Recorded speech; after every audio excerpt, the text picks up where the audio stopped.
তাজরিন ট্র্যাজেডির এক যুগ আজ এ নিয়ে আরো জানাতে সাভার থেকে যুক্ত হচ্ছেন সহকর্মী দেওয়ান ইমন। ইমন, আহত শ্রমিক ও নিহতের স্বজনরা কেন ক্ষতিপূরণ পাচ্ছেন না এখনো? তাদের পুনর্বাসন নিয়ে কি বলছে কর্তৃপক্ষ? জেসিকা আপনাকে ধন্যবাদ। আমি এই মুহূর্তে রয়েছি শিল্প খাতে সবচাইতে বড় যে অগ্নি দুর্ঘটনাটি ঘটে তাজরিন ফ্যাশনের সামনে।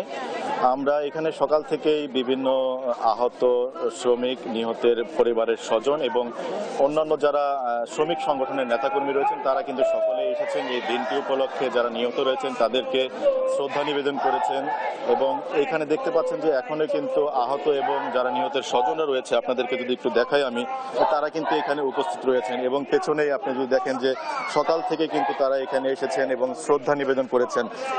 বিভিন্ন সংগঠনে এখানে তারা শ্রদ্ধা নিবেদন করেন এবং দেখতে পাচ্ছেন যে সেই চিত্র, এবং এইখানে তারা শ্রদ্ধা নিবেদন করতে এসেছেন।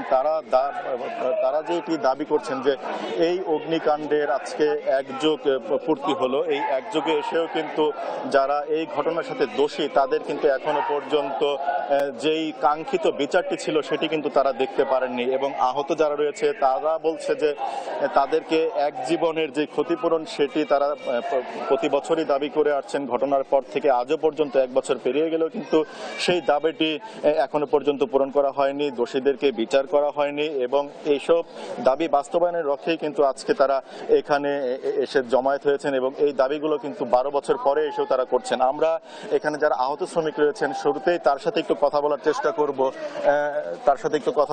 করব যে তিনি কি দাবি নিয়ে এখানে এসেছেন। আজকে তো এই দুর্ঘটনার 12 বছর, এই 12 বছর পরে এসে আপনাদের দাবিগুলো কি? আসলে আমরা বলতে বলতে ক্লান্ত হয়ে যাচ্ছি। 12 বছর মানে একটা যুগ। আমরা ওই আগে সরকার থাকতো যে দাবি ছিল যে আমাদের ন্যায্য ক্ষতিপূরণ এবং পুনর্বাসন এবং সুচিকিৎসা, এবং চিকিৎসাটা আমি পাইতেছি, আমার বাচ্চা কাচ্চা পাইতেছে না। কারণ আমি একজন উপার্জন ছিলাম, কিন্তু আমার চিকিৎসা হচ্ছে, আমার বাচ্চার চিকিৎসা হচ্ছে না। আমি চাই যে ওই চিকিৎসাটাও তো আমার ফ্যামিলির লোক এবং আমাদের সবার ফ্যামিলির লোক নেওয়া হোক। এবং দূরত্ব যে অন্তর্বর্তী সরকার আসছে ওনার কাছে আমাদের অনেক আশা, কারণ উনি একজন ভালো মনের মানুষ এবং আমাদের ছাত্রদের মাধ্যমে যে উপদেষ্টা ভাইয়ারা আছে ওনারাও অনেক ভালো মানুষ। ওনারা আমাদেরকে নিয়ে মন্ডলে বসছিল এবং আমরা চাই যে আগে সরকার জানা করতে পারছে তারা আমাদেরটা বাস্তবায়ন করতে পারবে, আমাদের এটাই আশা। আমরা আকুল আবেদন জানাই যে আমাদের যে। আপনাকে ধন্যবাদ। আমরা শুনছিলাম একজন আহত শ্রমিকের কথা যিনি এই ভবনেই কাজ করতেন এবং তারা বলছেন যে বিগত যে পতিত সরকার আছে তাদের যে চাওয়াগুলো ছিল সেটি কিন্তু তারা বাস্তবায়ন করেনি এবং এই যে বর্তমানে যে সরকার রয়েছে সেই সরকারের কাছেই তাদের যে দাবিগুলো তারা তুলে ধরছেন এবং তারা মনে করছেন যে এই সরকারই তাদের সেই কাঙ্ক্ষিত যেই চাওয়াগুলো রয়েছে সেগুলো বাস্তবায়ন করবে। তো এই ছিল আমার কাছে ইশিকা তাজরিন ফ্যাশনের সামনে থেকে সর্বশেষ। ধন্যবাদ আপনাকে ইমন।